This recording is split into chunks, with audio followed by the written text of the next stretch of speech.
Pour la première fois dans l'histoire de la Ve République, 2 allocataires du RSA, sur leur propre denier, ont porté plainte contre un département.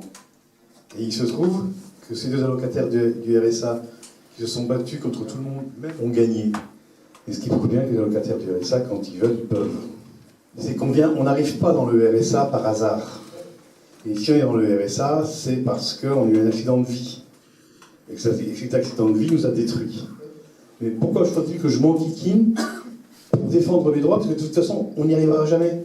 On a trop de choses contre nous, trop de gens intelligents contre nous. Ce qui n'est pas vrai, parce qu'on est tous intelligents à notre niveau. Et notre intelligence, si on pouvait se regrouper ensemble, on pourrait faire des choses.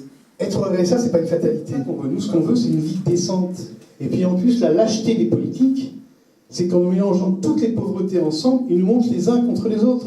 Maintenant, on nous donne un ticket restaurant pour qu'on ferme notre gueule. Et là, quand M. Macron prend 5 euros à tous les allocataires du RSA, 5 euros. On dit, mais c'est pas grand-chose, 5 euros. C'est énorme, 5 euros pour moi. 5 euros, pour moi, ça va donner une journée de repas à 4. Mais si j'ai plus d'appartement, je ne peux plus percevoir le RSA. Ah bah oui, on supprime le RSA, comme ça va le faire réagir. C'est-à-dire qu'à chaque fois qu'il y a une loi qui concerne les pauvres de ce pays, c'est encore une réduction des droits que l'on a. À chaque fois, on baisse nos droits. Vous vous rendez compte que dans le allocataires du RSA, on fait 5 déclarations d'impôts par an? 5 déclarations. Mais comment voulez-vous qu'on fraude quand on fait 5 déclarations d'impôts par an? Une par trimestre auprès de la CAF et une annuelle auprès des impôts. Vous vous rendez compte que le premier employeur de France, c'est plus la Chambre des métiers, hein. C'est nous les pauvres.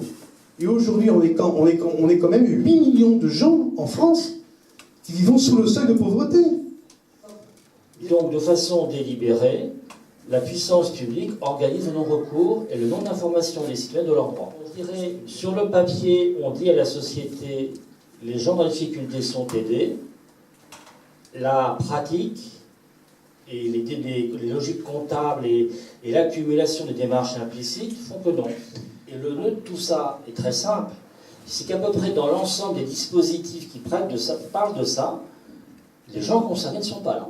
Et ça, ce sont des gens sous les ordres de la République, à Paris ou ailleurs, peu importe, qui décident pour moi. On ne demande pas d'empathie aux techniciens, on demande juste une compréhension des situations. Ils ne savent pas que derrière, il y a un être humain. On n'est pas des numéros, on est des êtres humains. Les précaires font l'erreur de sortir du jeu politique. Donc ils sont invisibles. Les politiques telles qu'elles sont faites pour ne pas discuter avec nous, éviter le contact. C'est beaucoup plus facile de traiter de façon bureaucratique les situations humaines. Il y a des gens qui ont un reste pour vivre négatif.